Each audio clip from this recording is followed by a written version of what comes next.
is a wild mushroom risotto. First what we want to do is heat up some olive oil in the pan. Then we're going to add some garlic and shallots.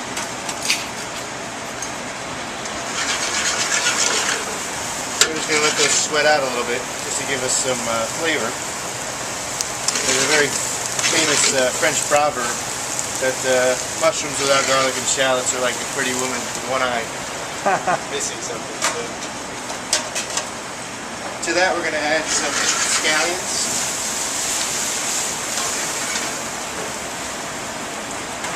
We have a wild mushroom blend that we use.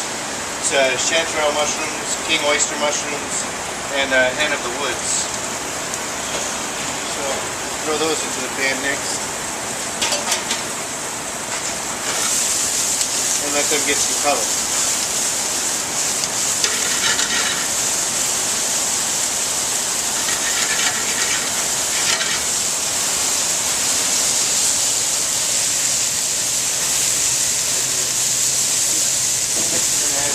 Thyme, a very earthy flavored herb that goes very well with mushrooms. We're going to add that to our oil and mushrooms just to bring out the flavor, and it helps the herb flavor get through the entire dish. It permeates the rice better.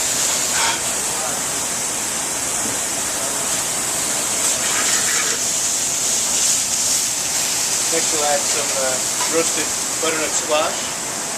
Just have to bring up some flavor again.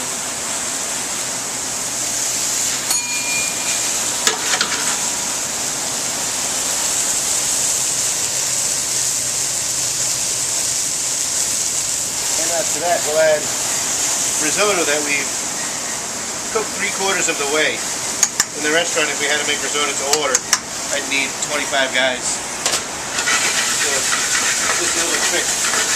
Even for when you're making risotto at home, you cook it 3/4 of the way, so you spend more time with your guests than in the kitchen.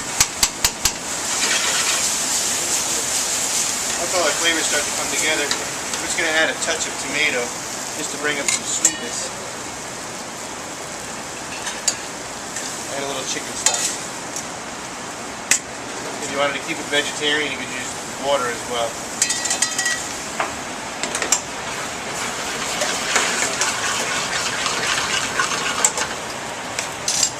Now risotto is, known for being very creamy, and that's because the starches begin to come off the rice and release into your liquid. There's really no cream in risotto, or it doesn't need to be.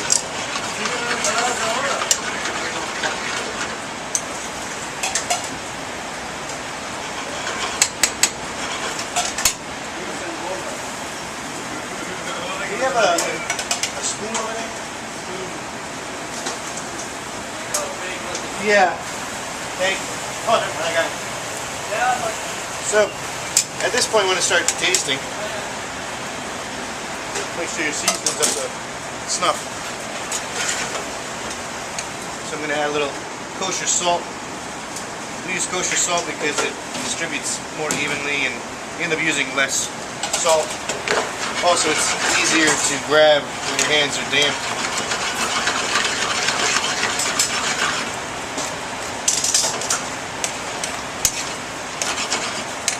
Let that come together. I like to use 2 different types of sauce. Here I have a grated pecorino romano, which will bring up some salt. And then to finish, we have a little Parmigiano Reggiano.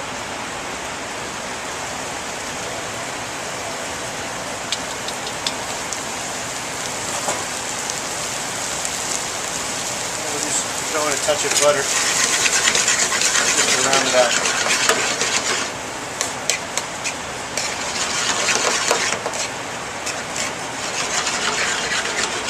And again, you want to keep the risotto pretty loose. A lot of times people make the risotto too tight. It should be, like they say in Italian, al ondo, like the waves. Then what we'll do is we'll get it into our bowl.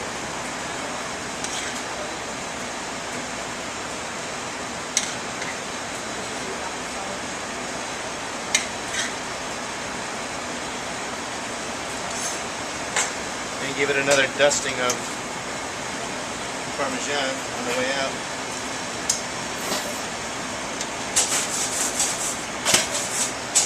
And that's the dish.